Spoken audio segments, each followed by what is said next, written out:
راتوں کو رو رو کے دعائیں کرتے تھے. اور قیامت کے دن حضور پاک 5 سجدے کریں گے، 5 سجدے اس امت کے لیے کریں گے، 5 سجدے لمبے. اور اللہ تعالیٰ نے کہا حبیب ارفع راسک یا محمد، یا رسول اللہ اپنا سر اٹھائے. اے اللہ کے حبیب حضور کو کہا جائے گا یا اے میرے پیارے اپنا سر اٹھائے، کیا مانگتے ہیں؟ انہوں نے کہا امت کو مانگتا ہوں، امت کی شفاعت مانگتا ہوں. تو اللہ تعالیٰ کہیں گے جب آپ جہنم سے ان امتیوں کو جا کے نکالے. حضور پاک کو جہنمی امتیوں کی فکر ہے. حضور پاک کے قریب ہونے کے لیے آپ کو یہ نہیں کہ آپ نیکوکار بھی ہیں. حضور پاک تو گنہگاروں کے لیے، چاہے کوئی بندہ شرابی کیوں نہ ہو، چاہے بندہ کوئی کتنے بھی گرے ہوئے گناہ پہ نہ ہو، وہ حضور کی رحمت سے نا امید نہ ہو. اللہ تعالیٰ نے کہا میری رحمت سے مایوس نہ ہو. اور اللہ تعالیٰ نے سورہ انبیاء میں کہہ بتا دیا، اس رحمت کی طرف اشارہ بھی کر دیا کہ میری رحمت محمد ہے جو پوری کائنات کے لیے. اسی متعلق حضرت پیر میر علی شاہ صاحب سے کسی نے پوچھا کہ آپ بتائیں کہ آپ کا فرقہ کیا ہے؟ انہوں نے کہا میرا فرقہ یہ ہے کہ حضور پاک کو رول ماڈل مان لیا جائے، یہ میرا فرقہ ہے. سبحان اللہ، ماشاء اللہ. چاہے کسی بھی فرقے سے تعلق رکھتا ہے، اس کا ماڈل حضور پاک کی محبت ہے.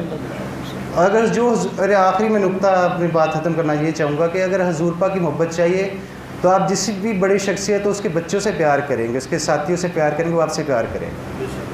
اگر آپ حضور پاک کے دل میں جگہ بنانا چاہتے ہیں قیامت کے دن، اگر حضور کو ناراض نہیں کرنا چاہتے تو حضرت حسن حسین سے پیار کر لیں، حضرت فاطمہ سے پیار کر لیں، حضرت علی سے پیار کر لیں، اور ان کے ساتھی حضرت ابوبکر عمر عثمان سے پیار کر لیں. میں اپنا ایک واقعہ حضرت ابو انصاری کے جو سنا کر اپنی بات ختم کرنا چاہوں گا. حضرت ابو انصاری وہ ہستی ہے جن کو اللہ تعالیٰ نے اس کائنات میں واحد ہستی ہے کہ اللہ میں زبان عرش پہ حضور پاک کا تھا اور ایک زمین پہ حضرت ابو انصاری تھے. جب حضور صلی اللہ علیہ وسلم مکے سے مدینے ہجرت کر کے صدیق اکبر حضرت ابوبکر صدیق کے ساتھ آئے تو کئی لوگوں کی خواہش تھی کہ اللہ کے رسول آ رہا ہے، اللہ کا نور آ رہا ہے، حبیب اللہ آ رہا ہے، کائنات کی عظیم ترین ہستی آ رہی ہے کہ وہ اس کو ہم ہمارے گھر پہ آئے میزبانی کرے. اس سے بڑھ کے شرف بھی کوئی نہیں تھا.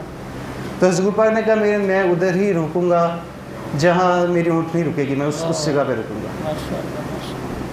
تو اللہ کا کرنا ایسا ہوا کہ حضرت ابو ایوب انصاری کے گھر اونٹنی وہ رک گئی تو انہیں ایسا لگا کہ ساری کائنات ان کے گھر میں رہ گئی. اور ایک عجیب واقعہ یہ ہوا کہ انہوں نے حضور پاک سے ضد کرنا شروع کر دی کہ یا رسول اللہ آپ میرے 2 منزلہ مکان ہیں، وہ اوپر جا کے رکے، آپ کیوں نہیں رکتے اوپر جا کے؟ حضور نے کہا کہ میرے سے لوگوں نے آ کے ملنا ہوتا ہے تو میں نیچے ہی ٹھیک ہے. اور سخت سردی کی وہ رات تھی. اللہ کا کرنا ایسا ہوا کہ دونوں میاں بیوی جب سو رہے تھے تو پانی کا مٹکا ٹوٹ کے نیچے گر گیا. جب پانی کا مٹکا ٹوٹ گیا تو انہوں نے اپنا کمبل اس پانی پر پھینک دیا تاکہ